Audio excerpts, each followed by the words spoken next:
August 6th, 2005, 3:47 a.m., Fortaleza, Brazil. Beneath the sleeping city, in a tunnel carved from earth in desperation, a man named Luís Fernando Ribeiro wipes sweat from his brow. The air is thick, suffocating. Above him, 3 stories of concrete and steel. Around him, 78 days of digging. Ahead of him, a vault containing more money than most people will see in 1,000 lifetimes. He checks his watch. 13 minutes until the security rotation changes. 13 minutes to breach a wall designed to withstand explosives, earthquakes, and exactly this kind of audacity. Behind him, in the cramped tunnel, barely wide enough for a man's shoulders, his team waits in silence. Former security guards, construction workers, a locksmith, an electrician, and Luis, a chef who once cooked feijoada for wealthy families in Sao Paulo, who now orchestrates the most ambitious bank robbery in Brazilian history. The drill hums against reinforced concrete. Dust fills the tunnel, and somewhere in the darkness, $70 million waits. But how does a chef, a man who built his career around puff pastry and perfect sauces, end up 3 stories underground, tunneling into the Banco Central do Brasil? The answer begins 2 years earlier, in a different kind of kitchen, with a different kind of hunger. Sao Paulo. Luís Fernando Ribeiro is 41 years old. For 20 years, he has worked in kitchens across Brazil, French restaurants, hotel banquets, private estates where politicians and business moguls dine on truffle risotto while discussing billion-dollar deals. He has watched wealth pass through dining rooms like water. He has served men who earn in one evening what he earns in a year. He is good at his job, meticulous, detail-oriented, patient. The same qualities that make him an excellent chef will later make him a brilliant criminal. But excellence in the kitchen does not pay for his daughter's university tuition. It does not erase mounting debts. It does not silence the quiet rage that builds when you spend your life serving people who will never remember your name. Luis begins to notice things: the patterns of security guards, the timing of deliveries, the casual arrogance of bankers who discuss vault schedules over dessert, assuming the man pouring their wine is invisible. One evening, at a private dinner, he overhears a conversation. 2 executives from Banco Central do Brasil discussing the Fortaleza branch. They mention the vault. They mention the amount of currency stored there, sometimes exceeding 100 million reais, particularly during peak cycles when cash is distributed to regional banks across the Northeast. They laugh about the security. A fortress, they say. Impenetrable. Luis says nothing.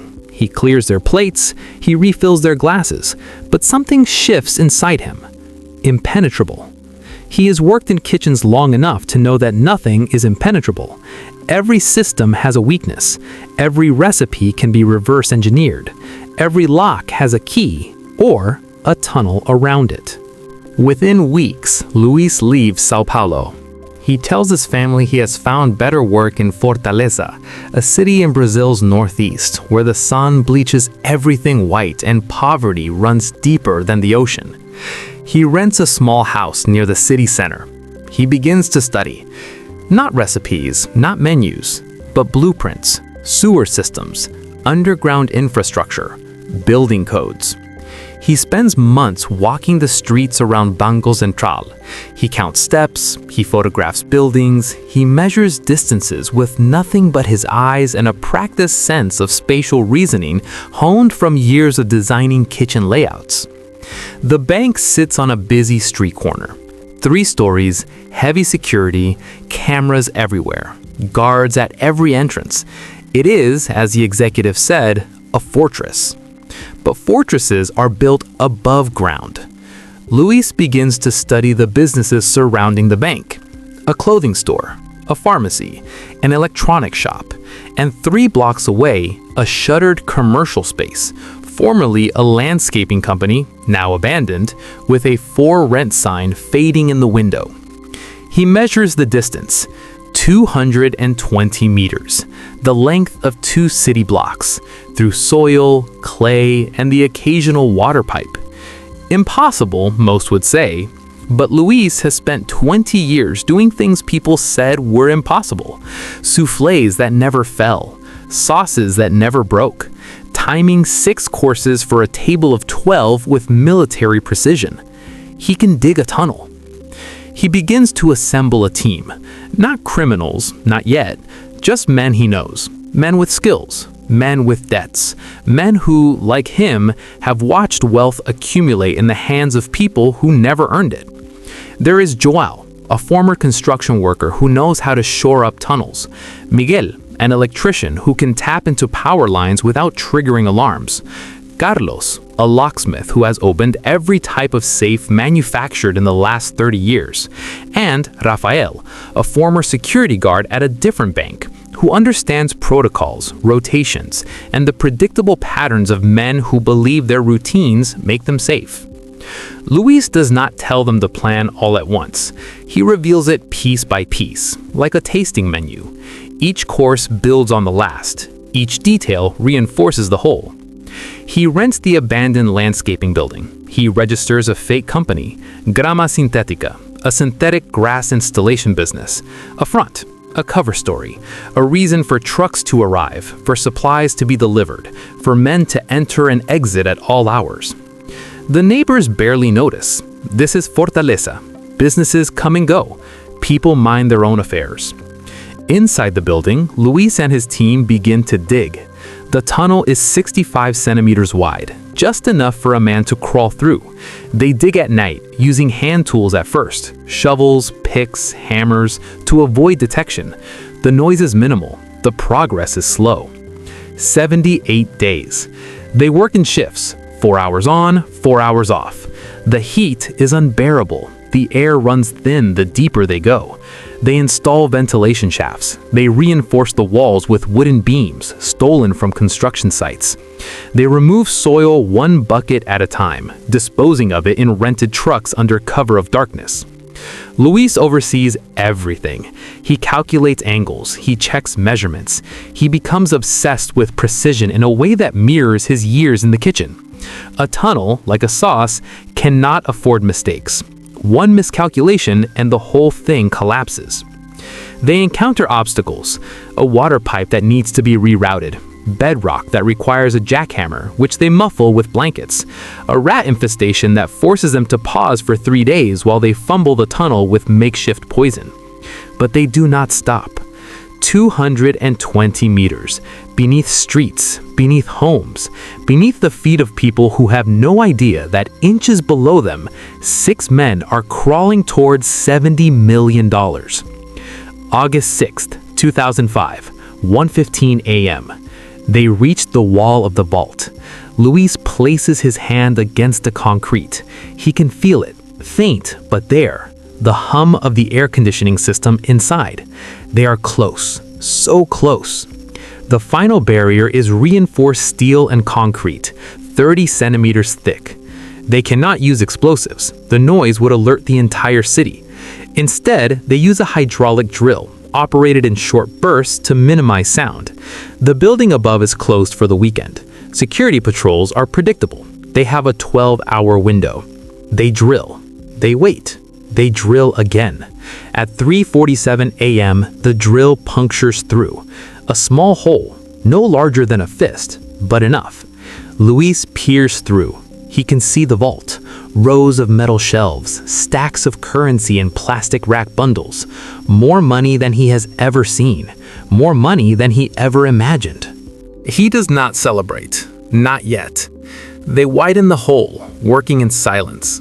40 minutes later, it is large enough for a man to fit through. Carlos, the locksmith, goes first, then Miguel, then the others. Luis enters last.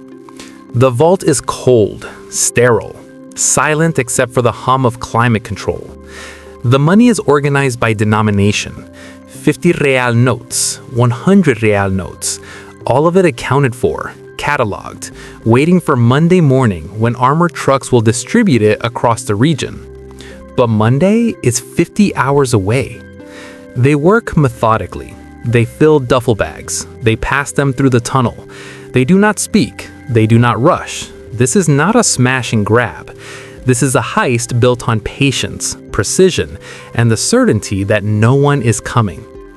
By 9 a.m., they have moved 164 million real, approximately 70 million US dollars at the time, through the tunnel, into the landscaping building, and into 3 rented trucks parked inside the loading bay. They seal the hole with plaster. They sweep the vault floor. They leave no fingerprints, no tools, no evidence of entry except a small patch section of wall that will not be noticed until Monday morning. By noon, the trucks are gone. The tunnel is abandoned. The team scatters to prearranged safe houses across Brazil. And Luís Fernando Ribeiro, the chef who spent 20 years invisible in kitchens, vanishes into the Brazilian countryside with more money than most banks will see in a year. August 8, 2005, 8:23 a.m. A security guard at Banco Central unlocks the vault for the Monday morning cash distribution.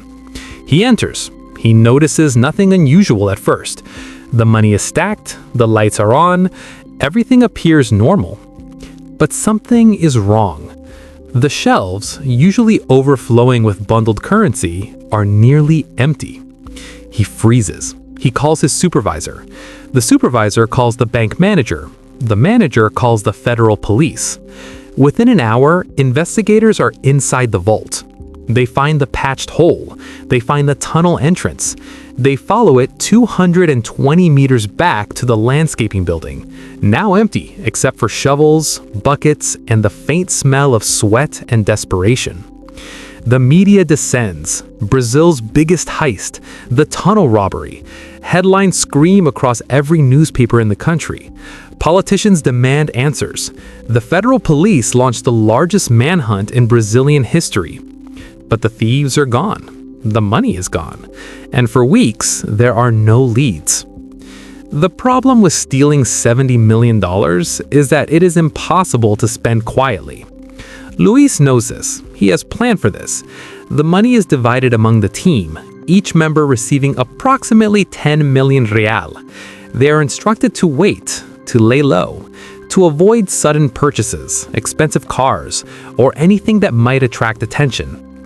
But criminals, like soufflés, are fragile under pressure. Within a month, cracks begin to show. Miguel buys a new house. Juan purchases a sports car. Rafael is seen at a casino in Rio, betting thousands at the poker table. The federal police notice. They begin surveillance. They track financial records. They pressure informants. In October 2005, 2 months after the heist, Rafael is arrested. He does not confess immediately, but the pressure mounts. The police offer him a deal, reduced sentence in exchange for names. He gives them Luís. November 2005. Luís is arrested in a small town outside Recife. He is calm, almost relieved. He has spent 3 months running, hiding, moving from city to city with a bag full of cash and nowhere to spend it. When the police enter his rented apartment, they find 12 million real hidden in walls, beneath floorboards, inside furniture. He does not resist. He does not deny. He sits at the kitchen table, the same table where he once prepared meals for strangers, and he tells them everything. The planning, the tunnel, the precision, the 78 days of digging, the way they moved 164 million real in less than 6 hours. He describes it the way a chef describes a perfect dish, with pride, with attention to detail, with the quiet satisfaction of someone who executed a plan flawlessly, even if the outcome was doomed from the start. Over the following months, the rest of the team is arrested. Some of the money is recovered, approximately 40 million real. The rest is never found, either hidden, spent, or laundered through channels that remain untraceable. Luís Fernando Ribeiro is sentenced to 8 years in prison. He served 6. During his incarceration, he teaches cooking classes to other inmates. He is quiet, well-behaved, unremarkable. When interviewed by journalists, he is asked why. Why risk everything? Why dig a tunnel beneath a city for money he could never truly enjoy? He pauses. He considers the question, And then he says something that echoes long after the interview ends. I spent 20 years making other people's lives beautiful. I wanted to see what it felt like to take something for myself. The Banco Central heist remains one of the most audacious robberies in modern history. Not because of the violence, there was none. Not because of the technology, it was remarkably low-tech. But because of the sheer ambition, the patience, the willingness to spend 78 days crawling through darkness on the belief that impenetrable things are only impenetrable until someone decides otherwise. Luís Fernando Ribeiro is released in 2011. He returns to a quiet life. No more kitchens, no more tunnels. Just an ordinary man who once did something extraordinary, and who now lives with the knowledge that he succeeded, even if success tasted nothing like he imagined.